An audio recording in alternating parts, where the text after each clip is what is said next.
Theater 5 presents The 6-Foot Flower Box.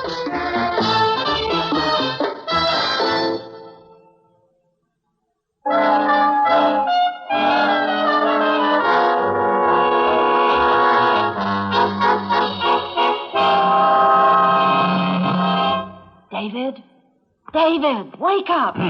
Something is wrong next door. What's the matter, Em? Oh, David, that terrible noise. Now, can't you hear it? At first, I thought it was out on our patio, but it's coming from the apartment next door. Oh, for heaven's sake, Marianne, it's after 2 o'clock in the morning. If the couple next door want to stage a row, it's their business, not ours. Now, listen. Those aren't pots and pans flying around in there. That's furniture. There. Did you hear that? Well, they've only been married a few weeks, probably just getting used to each other. Oh. Come on, back to bed. Oh, David, it sounds like they're killing each other. Didn't you hear that scream? What scream? Was it Cynthia's voice? You know, it's funny. I could swear it was a man's voice. Oh, now, cut this out. That man next door is a retired Army major. He may be short, but I bet he weighs 200 pounds. Please, will you stop eavesdropping and come back to... Oh, what is this? It's 2:30. Well, I'll get it. I'm sorry to bother you at this hour. I'm Charlotte Brodsky. I have the patio apartment down at the end. You know, the one next to the couple next door. Oh, yes, of course. May I come in just for a minute? Oh, excuse me, certainly. David, it's our neighbor. The lady with the end patio. I'm Marianne Rogers, and this is my husband, David. Mrs. Brodsky, how do you do? Oh, how do you do, Mrs. Brodsky? Now, please understand, I'm no gossip, but I had to do something. I tell you, there's something crazy going on next door. There. Did you hear that? Mm-hmm. It's been going on ever since the 11 o'clock news. I wanted to call the police, but... I hate to embarrass anybody. Mrs. Brodsky, I really don't think we should get involved in this. David! And Cynthia is such a frail little thing. Supposing... I'm sorry, Em, but I feel very strongly about this. I just can't see... Oh, this is ridiculous. It's nearly 3 in the morning. Never mind, I'll get it. Oh, hi. I'm sorry to barge in at this wee small hour, pal, but the wife and I have been tuning in on some wild sounds right under our apartment. Our wacky dog's been howling ever since the 11 o'clock news. Had to lock him in the shower to make him pipe down. What goes? We've got a town council meeting working on that problem right now, neighbors. Won't you join us? Marianne, Mrs. Brodsky, this is... Oh, how are you, girls? How do you do? Simon's the name, Frank Simon. This is the wife, Liz. Hello. Say, what gives with that broad next door? Sounds like she didn't do too well on the husband exchange, huh? Hey, what a brawl. Now, look, just hold on a minute. Please, David, now, why don't we all just sit down? I'm terribly sorry about my husband. The noise next door, it's made him quite nervous. I'm afraid he's had a bit too much to drink. Oh, you don't know what you're talking Please, about. don't worry about it, Mrs. Simon. It's been dreadful. Do you know her at all? Cynthia? Oh, yes, we chat over the patio fence, and, well, she always seems so quiet. I can't imagine what's happened. Well, if you want to know my opinion, she's gotten herself a big slice of bad news. I understand he's a terrific boozer. I think we ought to go in and break it up. I gather from your remarks you've seen him drunk quite often. Not exactly, pal. You see, I got this friend at the office. He used to be a big wheel in Army intelligence. So I was telling him one day about this good-looking broad in the apartment below us and how she runs around the backyard in this bikini. You follow me? Oh, I follow you.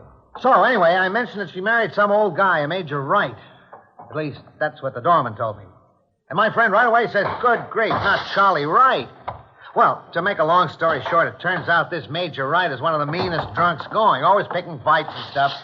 Well, so I say let's get in there and rough him up a bit. Put a stop to this outrage. Tell me, Simon, did you bother to check the doorman to make sure the gentleman next door was Major Charles Wright? I didn't have to check anybody, pal. I value friendship, Rogers. If my buddy says he knows a Major Wright who's a bum, I don't need to cross-check with any doorman, see? It just occurs to me, pal, that the U.S. Army might possibly have two major rights, and since the doorman didn't brief you on his first name... Now, please, stop this, both of you. What's your problem, anyway? I come down here to help a girl in need, to be a good neighbor, and all I get is a long look down the nose. Where do you get off with this high and mighty bit? You've thrown a couple of wild blasts on that cozy little patio of yours, you know that? I don't think people have noticed. Frank, please stop this. Excuse me, Mr. Rogers, if I could just say one thing. I don't like to repeat stories, but, well, the superintendent did tell me that Major Wright hit another car in the garage last week. He could have been drinking. Mrs. Brodsky, we have no right to assume that. Well, if you must know, my maid says there are so many liquor bottles piled outside the incinerator these days, she can't get in to dump the trash. That does it. There's your proof, Rogers. The guy's a no-good drunken bum, and I'm not going to sit by while he pounds on some good-looking dame with a kitchen chair. Don't you know what's going on? Don't you ever watch these TV shows where everybody just stands by? This is a violent world, pal. You got to do something about it. You got to act. Frank, I think we'd better go. Shut up, Liz. Oh. Now I'm going to check the doorman. Slip him a $5 and see if I can get the scoop on this bum. And if he says what I know he's going to say, I'm going in there. You're not going anywhere, Mr. Simon. You're going to sit there and listen. When I'm done, and only when I'm done, you can do whatever you want. Now, David. I'm not going to argue about whether or not the Major's a bum, Simon, for one simple reason. I don't care. How long have we all lived in this building? 1 year? 2 years? And until this moment, we've never met. What's more, we've never wanted to meet. That's why we live here. What gives you the right to accuse a man you don't know of something you know nothing about? Something that's none of your business. Why, you no good loud. He's got the laugh, Frank. Frank, stop it. Oh, Mr. Rogers, I'm so terribly sorry. Are you hurt? Here, let me help you up. It's quite all right, Mrs. Simon. Fortunately, your husband's aim isn't very good. Who do you think you're talking to? A Sunday school class? I'm going to bite you. Wait a minute, please. Listen. The noise next door. It stopped. You suppose she's all right? Well, I don't know. But it certainly is quiet in there. Good. Now, I don't want to be rude, but I suggest that we all get some sleep.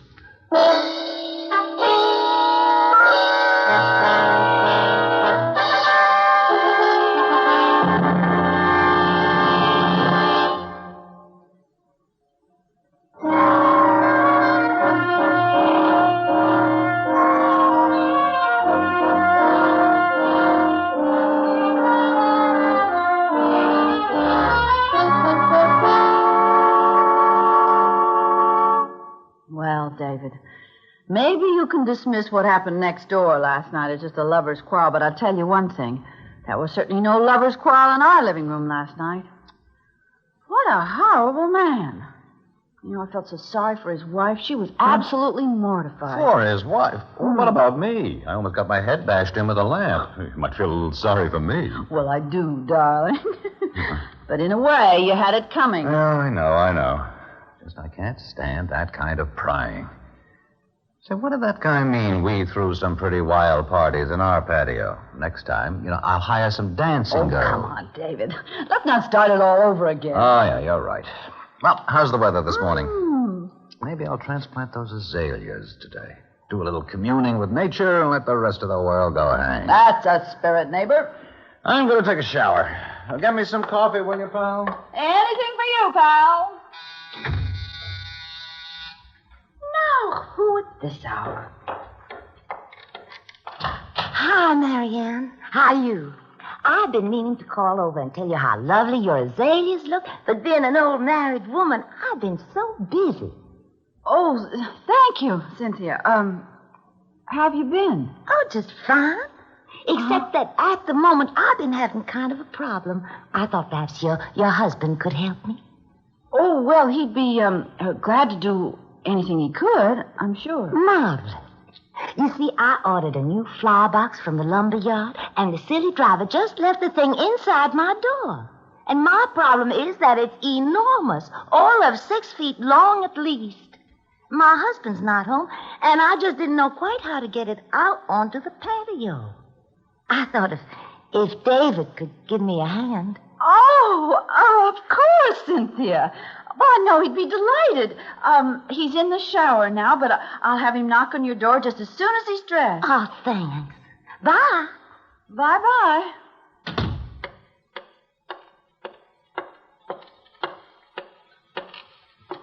David? Hey, David, get out of there. Hurry up. What's the matter? What do you want? David, you'll never guess. Cynthia Wright just rang the doorbell looking absolutely radiant. She says she has a problem. Now, listen, Em, I will not get involved in somebody else's business. I thought I made that clear last night. Hand me that towel, will you? Here. Well, don't get excited. All she wants you to do is help her move a flower box out of her apartment and onto the patio. Flower box? Yeah, she says it's enormous, at least 6 feet long. A 6-foot flower box? Well, why the devil would anyone buy a 6-foot flower box? I can't carry a thing like that alone. Is her husband home? Mm-mm. She said he wasn't there. Well, now I don't know. Wait a minute. I just got a great idea. Look, while I get some clothes on, look up the telephone number of that guy upstairs. What was his name? Frank something or other? Simon. Well, just hold on a minute. I just came down to help a little girl in need, pal. Did you find it, honey? Yes, here it is. It's Trafalgar 4, 7598. David, now please, don't do anything foolish. Darling, I'm just being a good neighbor, like the man said. Mm-hmm.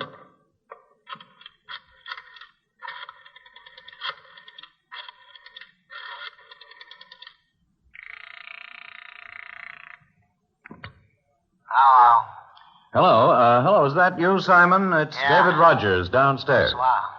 How are you? If you want to know, I got a terrible hangover. Oh, is that so? Well, a couple of aspirins and you'll be a new man. Oh, this is absolutely vicious. You're not a bit funny. Hello. I wonder if you could help me out with something. I don't know. Mrs. Wright next door needs a couple of strong hands to help her move a flower box. Oh? Seems her husband's not home. I thought you might like to volunteer. Well, anything to help a little lady out. Uh-huh. Are you sure you feel up to it, old man, huh? Oh, yeah, sure, certainly. Oh, fine. I'll meet you in the lobby in a minute. David Rogers, what's gotten into you? I've never seen you act like this. Just giving Mr. Frank Simon a chance to play detective, Em. Nothing wrong with that, is there? Actually, I think it's pretty funny. Yes, well, I want no part of it. I'm going out in the patio. And if any lamps start flying, you're on your own. You're absolutely right, dear. Now, where the devil's my belt? Here it is. See you later, Marianne.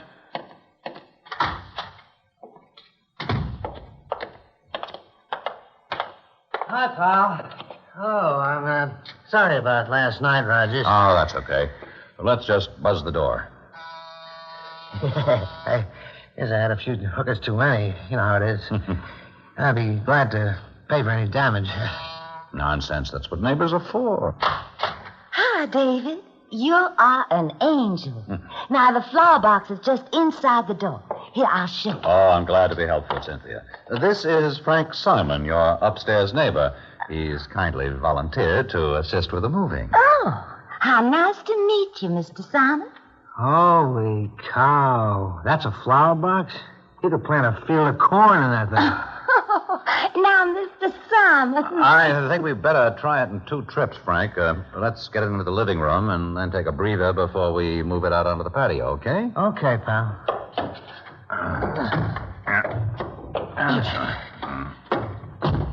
Ease it down gently. Yeah, that's it. What is this thing made of, Cynthia? Solid mahogany? Well, I really don't know. The man from the lumberyard didn't say. Say, you got a lovely apartment here, Mrs. Wright. You're going for antiques, huh? Uh-huh. They've been in my family for years. I moved as many pieces as I could so you could get through. I hope it won't be too difficult. Well, Frank, shall we give it another try? Cynthia, open that patio door like a good girl, will you? Well, of course. All right.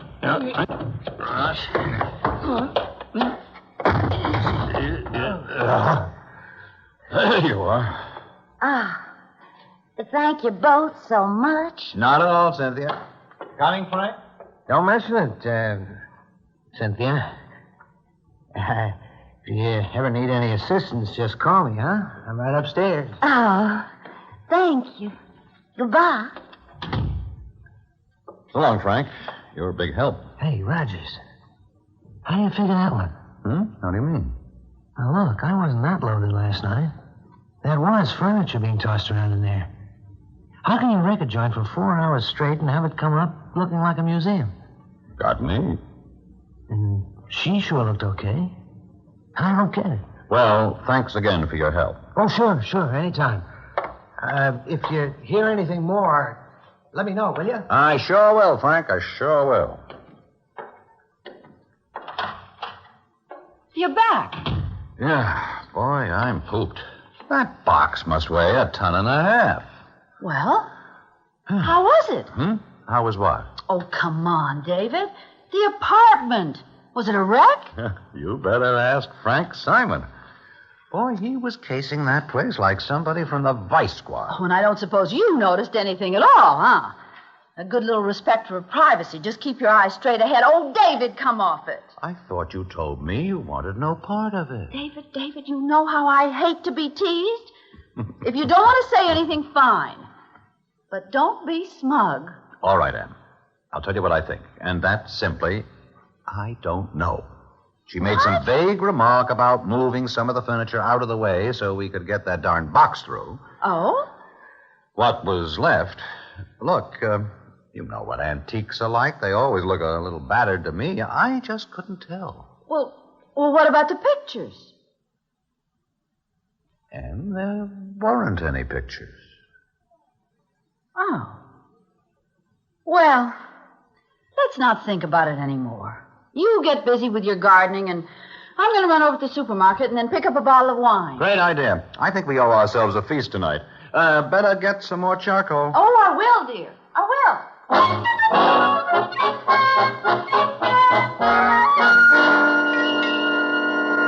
Well, that was quite a dinner. I still feel stuffed, and we finished hours ago. Well, you just relax, darling. I'll turn on the 11 o'clock news. Oh, I knew it was too good to last. Don't bother, dear. I'll get it. Mrs. Brodsky, what a pleasant surprise. Won't you come in? Well, only for half a minute. I wanted to tell you just how sorry I was about last night. Oh. I don't know what got into me acting like that. Nonsense, Mrs. Brodsky. We were all a little upset. Well, everything seems just fine now. I peeked over the fence a while ago, just to be sure. And you know what? There on the patio, there's a single candle burning. And she's out there planting some beautiful flowers in a big box. Isn't that romantic? Planting flowers at this hour? Was the Major with her? Oh, no, I don't think so. At least I didn't see him, but you understand, it was just a little peek. Well, I must go now. And please, excuse me again for last night. Oh, don't give it another thought. Good night. Good night. Well, it may be romantic, but I have a funny feeling that something strange is going on. Now, Em.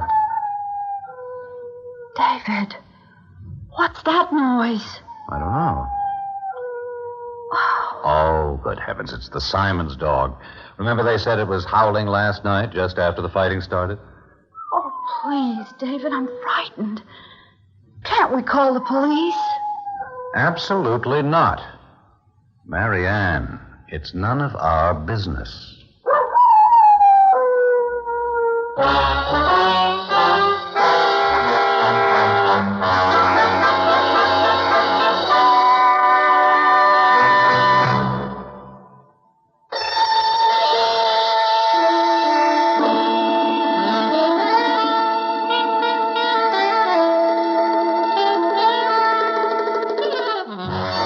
Theater 5 has presented The 6-Foot Flower Box, written by Marjorie Truitt, produced and directed by Warren Somerville. In the cast, Augusta Dabney, Alan Hewitt, Mary Jane Higby, Robert Dryden, and Connie Lemke. Audio engineer Neil Pultz. Sound technician Ed Blaney. Original music by Alexander Vlastotsenko. Orchestra under the direction of Glenn Osser. Executive producer for Theater 5, Ted Bell. We invite your comments. Write to Theater 5, New York 23, New York. This is Fred Foy speaking.